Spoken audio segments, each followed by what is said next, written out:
walk up together. You got a fine ride and all, but come on now. Her fingers glided down her stomach and past her thigh. How about we get comfortable? She turned toward the motel half a block away. Its neon sign flashed a room rate of $30 for 3 hours. The car door slammed shut behind her, and she cast a glance back over her shoulder, catching the man's wry smile. No thanks. Have a nice evening, officer. Eat shit, asshole! She stepped off the curb and thrust her middle finger high in the air as the car sped away. A familiar voice came through her earpiece, laced with just a hint of impatience. Come on, Suarez, get nasty with these guys. Try flashing a little up top. Maybe that would help, Detective Tia Suarez thought, shaking her head. It had been a while since she'd been out on a vice detail, and there was no denying that she was a little uptight. She gave a nervous laugh. The put-on accent vanished as she responded, doing her best to keep the tremor out of her voice. Yes, Sarge? Well, if I did, it'd be the closest you ever got to second base. I never stop at second. Always head straight for home. The corner of Tia's mouth quirked up at this reply from her assigned cover officer and boss, Sergeant Travis T.J. Jackson. He was monitoring Tia's position from the alley across the street, inside a box truck marked Lino's Pandaria. The two cops were assisting in a regional vice operation, on loan to Milwaukee PD from nearby Newburgh. Tia stood where she was sure the pole cam would have a good view and threw out her arms in invitation.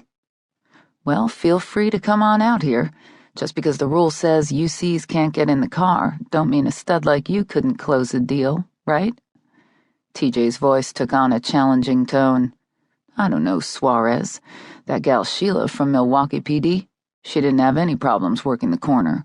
She bagged 3. Maybe we ought to put her back out. Bullshit. There was no way Tia was getting shut out, not to mention shown up, by a rookie MPD cop working her first undercover detail. Just keep your eye on the screen and tell the Milwaukee PD boys to be ready to roll in. Tia's reputation was that of not only a first-rate detective, but also a talented undercover operative who could slip into the role of wet hooker pretty quick. The average John figured she'd just recently crossed the border and never suspected she might be a cop. But tonight, the fish just weren't biting. Or was it something else? After all she had been through, Tia couldn't help but wonder, is it me?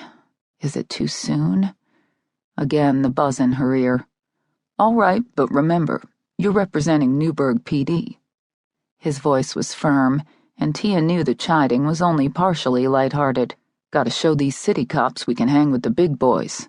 She made sure she sounded unconcerned. You know, maybe you should come out here, Jackson. I'm starting to think you'd make a better queen whore than I do a straight-up hooker. Bullshit, girl. You make a great hooker. Hell, if I was driving by, I'd be all over your tight little... In mid-sentence, TJ went from somewhere beyond flirtatious to dead serious. Okay, get in character. You got one slowing down. He's looking at you from the parking lot on your 6. Tia picked up on the tension, as well as the excitement in TJ's voice. He drove off camera, but he's back there somewhere. She turned and saw a man standing just outside an idling panel van, taking a hard look at her. She set her hands on her hips, putting out the attitude of a working girl who was all business. Looking her up and down, the man kept his distance. Tia sauntered half a dozen steps toward him, and the earpiece crackled. TJ's voice was no nonsense. Okay, I got no visual on him, and you're right at the edge of the window. Bring him to you, Tia. The John took a few steps in her direction, and Tia looked him over, glad she wouldn't have to actually touch the guy. Bald and pasty white, he was wearing a sweat-soaked flannel shirt with cut-off sleeves. Tia guessed he was way north of 300 pounds. His thick red beard could use a good combing. He didn't strike her as a guy who showered with any frequency, and just the thought of physical contact caused a shudder of revulsion that was hard to hide.